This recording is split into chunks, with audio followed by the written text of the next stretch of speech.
Ngayong araw nga po ay minamadali ko na nga itong pag-asikaso ng aking mga alagang baka at kambing. Kasi naantay na ako ni tatay sa paradahan namin ng bangka. May mindset kasi kami ngayon na maghahango kami ng fish trap. Kaya naman binigyan ko nga agad ng dahon ng ipil itong aking mga alagang kambing. At dito mga ka-mindset, inikot-ikot ko muna dito sa buya itong lubid.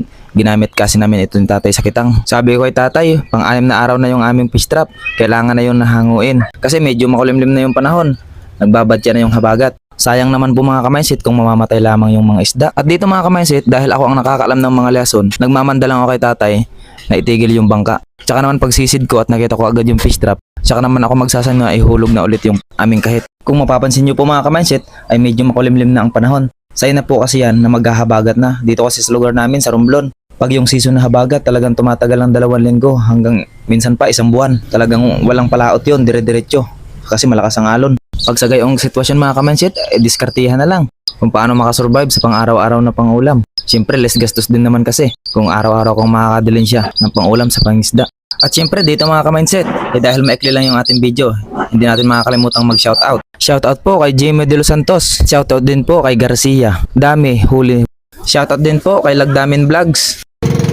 Shoutout din po kay Ryle Nolrap. At shoutout din po kay Ana Chris Vlog. Shoutout din po kay Lilosa. Shoutout din po kay Bing Nicolas. Shoutout din po kay Karina Castro Lopez. Maraming salamat po sa inyong suporta at panonood ng aking mga videos. At may nag-comment sa akin mga ka-mindset, paano ko daw nalalaman na nandun na sa ilalim yung fish trap. At yun nga po mga ka-mindset, no, gumagamit po ako ng sinasabi namin dito na lihason. Yun yung pinaka-the-best na ginagamit ng mga mangingisda pag pinupuntahan nila yung isang spot. Kahit hindi mo makita yung ilalim, basta't marunong ka maglihason, tsak mapupuntahan mo yung spot na yon.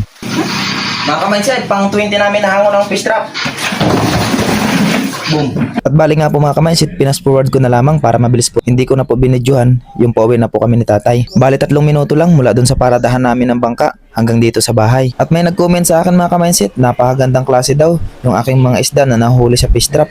Kung bibilhin daw ito kanila, ay napakamahal ang kilo. Buti na lang mga ka-mindset, andito tayo sa probinsya, malaya tayong nakakahuli ng mga ganitong klaseng isda. Kaysa naman bibili pa sa palengke, ay napakamahal talaga nito. Bukod sa sariwan na napakasarap pa. Dito talaga sa isla namin, sa Corcuera, Romblon, masipag ka lang, hindi ka talaga mawawalan ng pangulap. At bago tayo magtapos mga ka-mindset, ay nais ko pong magbigay ng pasalamat sa inyo sapagkat 1.5 million followers na po si ka-mindset.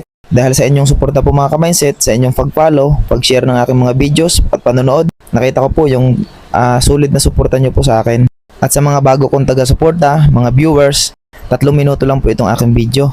Makikihingi naman po ng suporta. Pag nagustuhan mo po itong aking video, kahit isang like lang po, o di kaya isang share, napakalaking tulong na po yan sa akin bilang mangingisda.